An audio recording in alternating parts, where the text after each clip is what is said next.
Okay, nhiều tí. Tôn bà rào present continuous tense Hãy sinh tùa để một nài blot Thi bài một bài blot Nhiều tí. Bên nào nông để thi bài để bầm lò rào tí Bên nào nông để hàm có tí Temporary or new habits Câu xem một tí events Bên temporary có tí mô ra tí bẹp Tao máu wow xiềng bộ dài gì mua chôn khá nà lại để tao tao temporary Câu xem một tí new để tao mua mộ The habits that is a khắc lợi. Hà câu xem một cái events hà tao mùa lệ ham cái nóng bẹ a khắc lợi mùa lệ ham cái nó a khắc lợi bấm lò ra tí đều tục cái việc present simple tao hoặc lên tới bưu present simple thì cả khắc lợi cả luôn bấm câu wo ra để tới cái bấm câu bên nào thì bấm câu xiềng bởi bé khắc lợi nào có các la thì đều tao mới lệ bưu mà hư nào a kra nào tao là để tao mùa thì bà bấm câu ấy cho thấy ham cái present simple nó mà đây thì re wo nông tí ua to chui mà ua to chỉ chăm đi chít đi phần nó gì là thế chắc cái mà hứ nó akra mùa ba ngua nào mùa ba pat nào akra mùa ba ngua nào ra akra mùa ba pat nào ra ua to prau to cái cái gì mình mùa ham cái ua cái ra mà hứ nào để to prau mà lấy không có chắc cái bé to prau của có to prau mà ra riêng bự để tao mùa nào bông cầu nó thì ham có present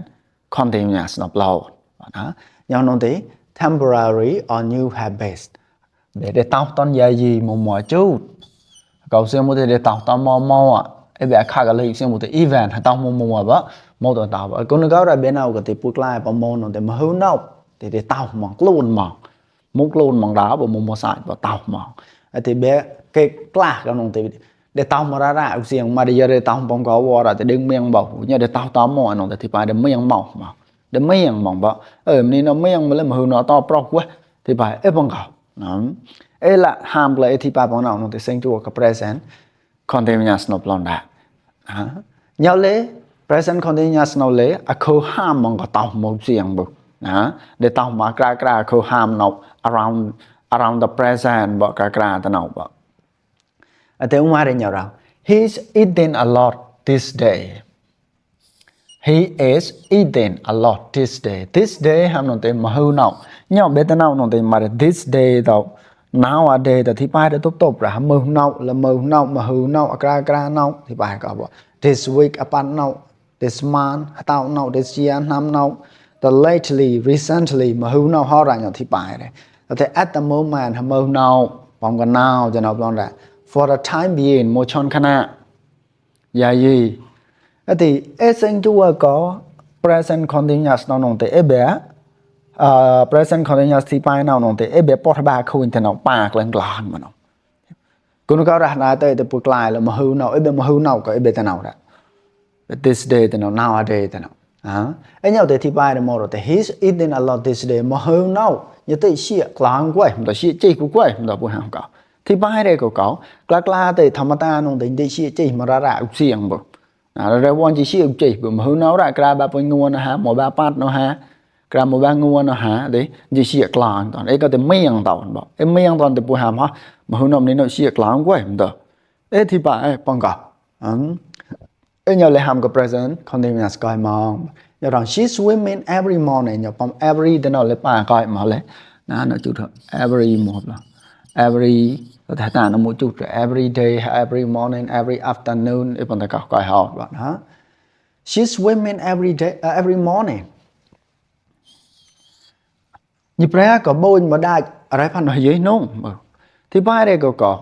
buổi ham nào có bé như vậy có bơi mà đại ở đây phần nói gì ra bằng câu xiềng buổi chiều thì present simple chiều cái đếch luôn mà wow ra nụ là tây lấy đếch luôn bằng câu ra mới lấy đếch luôn bằng câu ra cho tới để ham she swims every morning ham cái present simple nhớ để ham cái present continuous nó thì she swimming every morning ham con nó thì là tình bre nó hút bôi mà liền bự ham mới nó ra cái ra nào ra mà hư nào ra bre có bôi chân đạt thì bà bằng cậu đó thì bà đây là tên ní nó quạch lòng mà lấy bự phần là gì mới nó ba bôi nguồn ní nó quạch chân lòng rồi nguồn hơi thì bà bằng cậu present continuous này nào she swimming every morning. You are smoking too much. Bị sơn bọc lạng đó này thì phải là tới sơn lạng chứ quay bởi mơ nó sơn lạng này ที่ไปก็บอกyou are smoking too much I'm not drinking too much coffee these days I'm trying to cut down I'm not นี่ชื่อก็ขอแบบ positive negative sentence ว่าจะhâm nào this day mà hữu nào sơn chia cà phê láng của quay lại thì bài đây có cái reward thì chỉ sơn láng mà cà phê chỉ sơn mà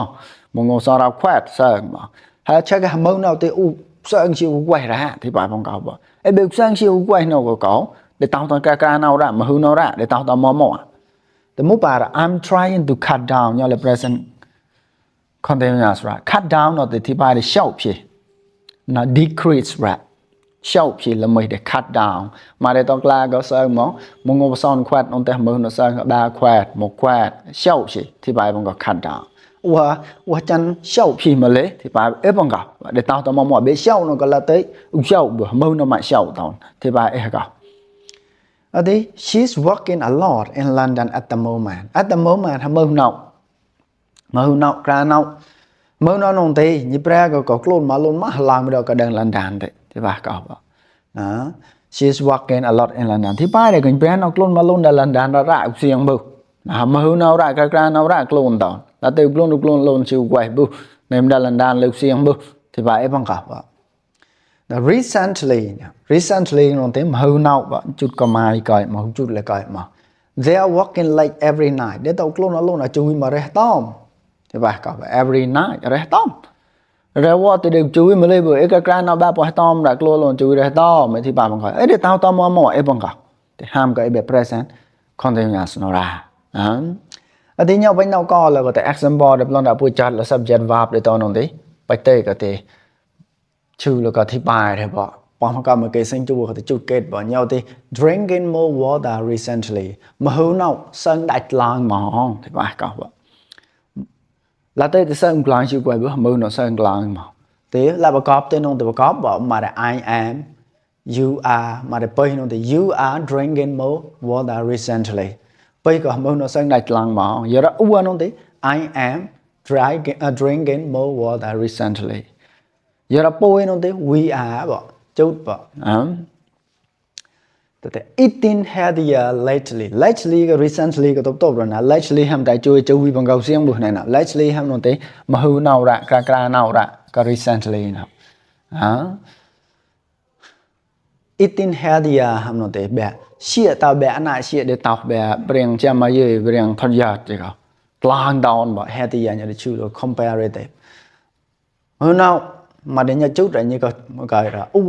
bảo I am eating healthier you are eating healthier she is eating healthier bằng cả vậy spending a lot of time online this week upon now this week spend time hàm nó thì sinh chua khôi bảo a lot of time mà là online a lot of thì sinh chua mong ta online bảo online bảo thì bài đó mà hư nào upon now voice mà like là hàm cầu vậy reward the one she quay vừa pan nó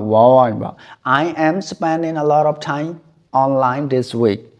you are spending a lot of time online this week they are spending a lot of time online this week ham bom thầy chọt exercising almost every morning exercise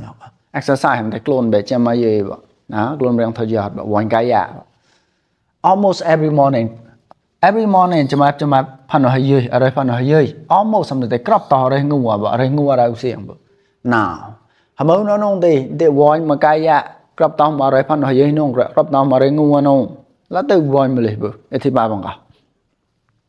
chút kết ạ nhá chút kết là I am ha you are ha we are ha they are ha she is ha he is ha bằng cả vậy watching too much TV this day mà who know watching too much TV bởi TV láng món mà hư nào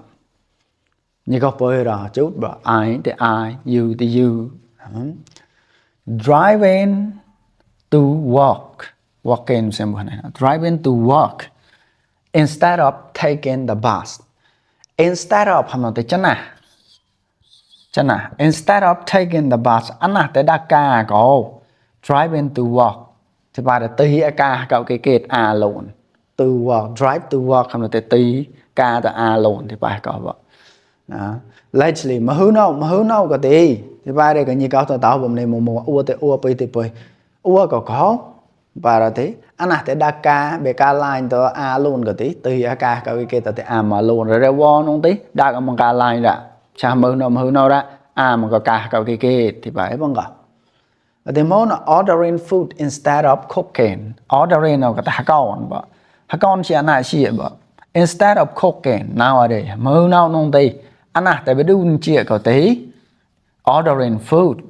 con chỉ nông làng món hư nào rồi wo nông te be đun mà wo ra hư nào ra con chỉ mà có reading a lot self-help books recently mà hư nào recently self-help books nông tí be lôi ép có bốn nhà cả cạo bốn là cái thôiแต่cạo bốn là cái chọt bốn là cái nộp mù toàn cạo bốn là cạo cái weight weight lôi bốn chỉ cạo từ ham chỉ self-help books thì bài đấy mà hư nào có tí bao một bề lôi để tạo cuốn phó nộp mù toàn cạo clang món a lot of clang lẹ using social media more frequently this day mà hư nào sinh chua mà be social media mà trong Facebook tạo YouTube tạo TikTok tạo sinh chua be te ka more frequently sinh chua be along the clang ton rewa no te mong te ban đi đã sinh chua mơ no te point đi để tạo thì bài bằng cả nhà nó tí bằng cả mấy cái ham cái subject để có be verb to be để có chút kết hả nhau tí rộp nó tí present continuous nó có thì bài be habits tạo tao nó tao nó mò là tới đều tao vừa mà hư nó ra để tao để bọn nó lấy hàm còi mò bà thui cái bé present simple để ta nó tới bôi bọt cái nào thà bạc còn nó về present simple để lấy habit này mò bên nào là habit này mò habit ba pom đều tục của ta nó bôi bạc còn nó